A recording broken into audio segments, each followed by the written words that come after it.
प्यारे दोस्तों, आप सभी बहुत अच्छे होंगे।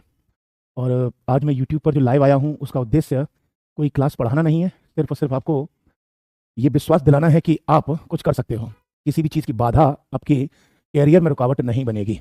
देखिए, मैंने आप सभी को ये प्रॉमिस किया था कि मैं आपको आईएएस और पीसीएस दोनों का फ्री कोर्स कंप्लीट कराऊंगा। कंप्लीट कोर्स फ्री फ्री में कराऊंगा कंप्लीट कोर्स। और आईएएस और पीसीएस दोनों का कराऊंगा, प्रीलिम्स और मेंस पॉइंट ऑफ व्यू दोनों से कराऊंगा। इसके लिए मैंने यूट्यूब पर क्लासेस स्टार्ट की थी। यूट्यूब पर क्लासेस स्टार्ट की थी और मैंने करीब करीब, जहाँ तक मैं जानता हूँ, 20-25 क्लासेस ली हुई हैं। ठीक है, जिसमें से करीब 10-11 पॉलिट क्लास जो थी वो मॉडर्न इंडिया की थी, मतलब मॉडर्न इंडिया के इंट्रोडक्शन की थी। करीब 5-6 क्लासेस जो थी वो पॉलिटी की थी और 7-8-10 क्लासेस जो थी वो इंटरनल सिक्योरिटी की हैं। ये मेरी तरफ से पूरी तरह फ्री क्लास ली गई है।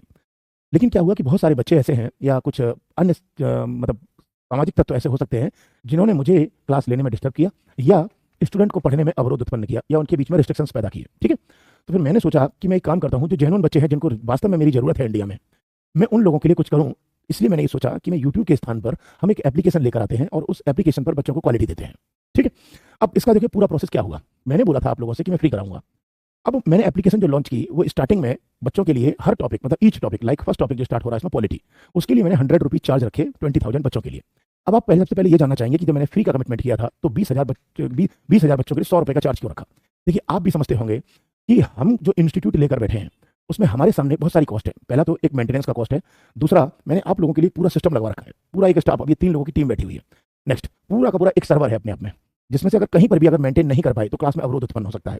ठीक है, दूसरा, क्योंकि हम भारत सरकार में हैं और हमें भी चाहिए कि देश का विकास हो, तो भारत सरकार को हम अगर टैक्स पे नहीं करेंगे तो निश्चित रूप से देश का विकास रुक जाएगा। तो कहीं ना कहीं 18% का जीएसटी का योगदान भी हम सभी को करना है, यानी कि हमको करना है, आपको करना है। आप जब हमको देंगे तो हम सरकार तक पहुंचाएंगे। तो आपको मैं जानकारी के लिए बताऊं, ये जो आपको एक बच्चे तक मेरी कॉस्ट जो पहुंचती है वो करीब 100 रुपए से ऊपर पहुंचती है। लेकिन फिर भी मैंने ये सोचा कि कोई दिक्कत नहीं, शुरुआत में मैं बच्चों के लिए इतना कर सकता हूं, मैं अपनी तरफ से जो पॉसिबल हो सके करूंगा। इसलिए मैंने 20,000 बच्चों तक के लिए 20,000 बच्चों तक के लिए 100 रुपीज पे किए, मतलब पे करने के लिए कहा कि आप 100 रुपए पे कर दीजिए, मैं क्वालिटी आपको दूंगा। तो पहली बात तो ये कि मैंने पेमेंट क्यों रखा। दूसरा, पेमेंट रखने का एक उद्देश्य और था। एक उद्देश्य ये था कि चूंकि मैं फ्री करा रहा था तो एक बच्चे को अपने मन से, अंदर से ये लगता था कि मैंने ये क्लास फ्री में की है। और हमेशा जो फ्री की चीज मिलती है वो ऐसा लगता है कहीं ना कहीं कि मैंने मुफ्तखोरी की है। मैं आपको ये एहसास नहीं कराना चाहता था कि आपके ऊपर मैं कोई एहसान कर रहा हूं। मैं आप पर कोई एहसान नहीं कर रहा। आप मेरे भाई बहन की तरह हैं। मैं सिर्फ और सिर्फ आपको पढ़ाना चाहता हूं। इसलिए मैंने 100 रुपए का चार्ज रखा ताकि आपको ये फील हो कि ये मैंने क्लास कुछ पे किया है, उसके बदले मुझे मिली है। बात समझ में आ गई। बस फर्क इतना है कि अन्य कोचिंग संस्थान या कोई भी अन्य, मैं किसी का नाम नहीं ले रहा, मुझे कोई लेना देना भी नहीं है किसी से, अन्य कोचिंग संस्थान एक मॉड्यूल यानी सिर्फ और सिर्फ पॉलिटी या हिस्ट्री की बात करें, एक टॉपिक के लिए 15-20 हजार रुपए लेते हैं, या पूरे कोर्स के लिए 1.5 से 2 लाख रुपए लेते हैं।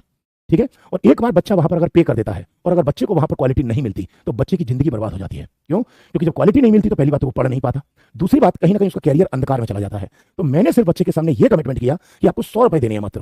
ठीक है, दूसरा, क्वालिटी ना मिले उस बात की आप चिंता ना करो, क्योंकि आप मुझसे पिछले 20 दिन से पढ़ रहे होंगे तो पहले तो आपको अच्छे से पता होगा कि मैं क्वालिटी दूंगा कैसी। और जिसको मेरी क्वालिटी पर डाउट हो तो मेरी YouTube पर लास्ट वीडियोस पड़ी हुई हैं, उन पर जाकर देख लीजिएगा आप लोग। ठीक है, चलिए, फिर भी अगर आप कहते हो नहीं देखेंगे तो कोई बात नहीं, आप एक काम करो, आप आराम से ऐप में आओ। ठीक है, और क्वालिटी छोड़ो, ईमानदारी से ऐप में आना, कॉपी पेन लेके आना, 2-3 चीजें बता रहा हूं वो लेके आना। एक कॉपी लेके आना, ब्लैंक पेपर वाली, ब्लैंक लाइनों वाली कॉपी मत लाना। ठीक है, 2 कलर के पेन लाना, ब्लू और ब्लैक कलर के पेन लेके बैठना, और स्केच पेन लेके बैठना, 2, ब्लैक कलर का और ब्लू कलर का, और एक हाइलाइटर लेके बैठना। आप ये 5 चीजें आप लेकर बैठना, और जैसे जैसे मैं कहूं आपसे वैसे आप प्रॉपर नोट्स बनाइएगा। मैं हिंदी में भी बोलूंगा, इंग्लिश में भी बोलूंगा। जो पूरे भारत में कोई भी इंग्लिश मीडियम का बच्चा हो वो इंग्लिश में नोट्स प्रिपेयर कीजिएगा, जो हिंदी का बच्चा हो वो हिंदी में प्रिपेयर कीजिएगा। ठीक है, आप 5 दिन में देख लीजिएगा, आपको खुद फील होगा अंदर से कि अच्छा किया आपने कि किसी कोचिंग में आपने 2-2.5 लाख रुपए नहीं दिए या 1.5-2 लाख रुपए नहीं दिए। आप मंदिर में जाके ये दुआ करोगे कि भगवान तूने मेरे पैसे बचा लिए। ये वादा कर रहा हूं मैं, अपनी तारीफ नहीं कर रहा, मैं कह रहा हूं मैं दुनिया का सबसे बेकार हूं टीचर, मुझे पढ़ाना नहीं आता। लेकिन मुझे यही बात पता है कि ये मैं नहीं कह रहा कि मैं पढ़ाना जानता हूं नहीं जानता। आप 10 दिन बाद बताना मुझे, क्लास चालू होने दो 7 तारीख को, 7 दिसंबर को स्टार्ट कर रहा हूं। आप बताना मुझे 10 दिन बाद कि आपको समझ में आ रहा है या नहीं आ रहा है। ठीक है।